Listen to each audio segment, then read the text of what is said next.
دا سکرات الموت د ساه وتو دا وخت نه دی که نه ډېر ناشنا وخت که چېرته مړی دې لیدلی څوک چې مري او په خوا کې ورسره ناست نو اندازه به یې راته وي چې څومره ناشنا وخت او الله سبحانه وتعالی په قرآن کې دغه منظر څه ناشنا بیان کړی دی څه واضح بیان کړی دی خو که څوک چېرته د عقل خاوني او د سترګو خاوني نو هغه به ترې عبرت والي الله وی کلا اذا بلغت التراقي الله وی کله چې دا ساه راورسي ترقوي ته مرۍ ته وقیل من راق او خلق چغې کوي څوک دمګری وله راولي څوک ډاکټر راولي څوک راولي چې اسپتال ته یې بوځي څوک راولي چې ویې ګوري څوک راولي چې دوایي وله ورکي حکیم راولي مولوي صاحب راولي سخته پې ډېره شوې ده دا چغې چغارې جوړي ده هغه انسان په خوا کې چې په هغه باندې ځنکدني الله وی وظن انه الفراق الله وی دو خو دا چغې وی خو هغه ته یقیني پته وي چې دا وخت د جدایي وخت دی او هغه ګورې خبرې نشي کولی د مرګ دا سخته دومره زورورې که نه چې دا د سړي ژبه هغه چاړی کوي د سړي دا سترګې دا ګډې وډې کوي د سړي دا غوږونه دا ګډ وډ کوي د مرګ دا سخته ډېره زوروري یعنې دې راته په دغه ټیم کې پخپله وایي چې ما نه غلی شئ ما مه تنګوئ او بعضو مړو هغه کسان چې مرګ پرې راغلی بعضو ویلي هم دي چې چا ته طاقت میلاو شوی دی ویلي هم دي چې ما مه تنګوئ ما نه غلی شئ دې پوه شي چې زما د بدن نه ساه وځي او دا حالات به په تا باندې هم راځي او په ما باندې هم راځي خو عجیبه دا ده او مشکل دا دی چې کیدي چې هغه وخت کې زه تا سره نه یم یا ته ما سره نه یې کله چې به ما راشي نو نه دی چې زه خبرولی شم او نه دی ته ما خبرولی شي او که چېرته د یو بل سره وو نو کیدي شي طاقت د دې نه چې خبر کړي یو بل نور دا حالات په ټول په موږ باندې راځي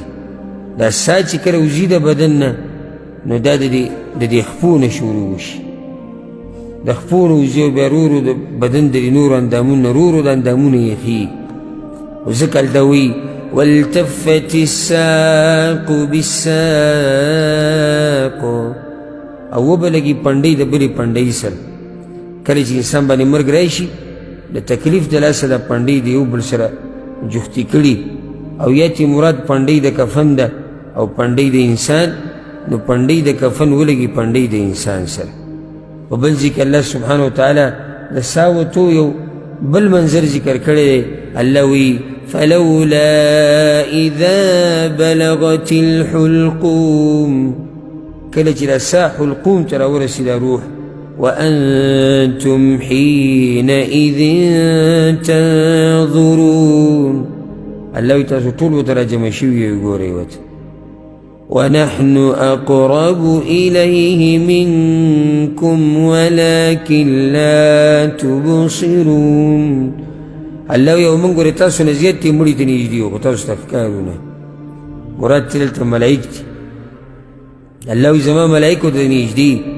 او الله ورته نږدې د علم په اعتبار سره د لیدو د اورېدو په اعتبار سره د انسان نه ورته زیات نږدې فلولا إن كنتم غير مدينين ترجعونها إن كنتم صادقين الله وی که چرته کمزوري شوي نه یې که نه او کمزوري نه یې راواپسې کړي که تاسو رښتیني یې دا ټوله دنیا چې راجمع شي دا انسان نشي راواپس کولی بچي دې پلار ته ګوري دا زړه یې داسې راپړسېدلی سمدستي د خولې له او د مرۍ له راغلی خو څه چل ولې نه ورځي چې دا پلار راټینګ کړي او په دې دنیا کې ځان سره پاتې کړي چې څه وخت لږ نور تېر کړي ښځې ته به خاوند ګوري پلار بچي ته ګوري ښځه خاوند ته ګوري رور ته به ګوري ملګري ته به ګوري سبحان الله بلکې الټه به ورته دا وایي چې کلمه ووایه کلمه ووایه په الله باندې ښه ګمان کوه هېڅ طاقت ته چا نشته چې دلته د له ساه د څه وخته پورې ایساره کړي دا منظر الله په قرآن کې ذکر کړی د زنکدن ده او دا منظر چې کوم الله ذکر کړی دا به موږ ټولو باندې راشي. خوش قسمت هغه انسان دی چې مرګ پرې راشي او دی په ایمان کې، او خوش قسمت هغه دی چې مرګ پرې راشي او دی د الله په توحید او د پیغمبر په لار باندې مضبوط رواني. او دا صرف په ارمانونو نه کېږي، دا به ته هر وخت ځان په دغې کې ساتې ځکه چې د مرګ څه پته نه لګي. که نه خیر دی هفته کې 3 ورځې به دینداري کوو، 4 به بېدیني کوو، سم خیال دی؟ نه به چلېږي کار. سحر کې به دیندار یو، د شپې به پکې لږه خپله کوو که نه؟ نه چلېږي کار. ولې؟ د مرګ پته نه لګي. ټول دا وایي. زه تعجب په تاسو کله وکړم کله چې دا ملګري ټول تاله جواب درکړي او دا داسې او د عمل نه ښکاري داسې نه. یعنې د انسان په خپله په ځان حجت قایموي. ګوره ها، یعنې چې الله قیامت پر ورځ رانه تپوس کوي ته خو بلکل پوه نه یې او یا الله پوه، تا ته دې هر څه پته نه او یا الله پته، بیا دې نه دي کړي. یعنې موت ته په خپله ځان حجت قایم وکړه. نو دا د مرګ سخته ده چې په پیغمبر صلی الله علیه وسلم باندې راغلی ده. دویم حدیث یې راوړی عائشه رضی الله عنها وی کان رجال من الاعراب جفاه، وی بعض بانډچیان به راتلو چې هغوی ډېر سخت خویه خلک وو، خویونه یې ډېر سخت وو. د بانډچیانو خوی سخت دي ځکه چې هغوی د ښار نه لري، د تعلیم نه لري، د علماو نه لري،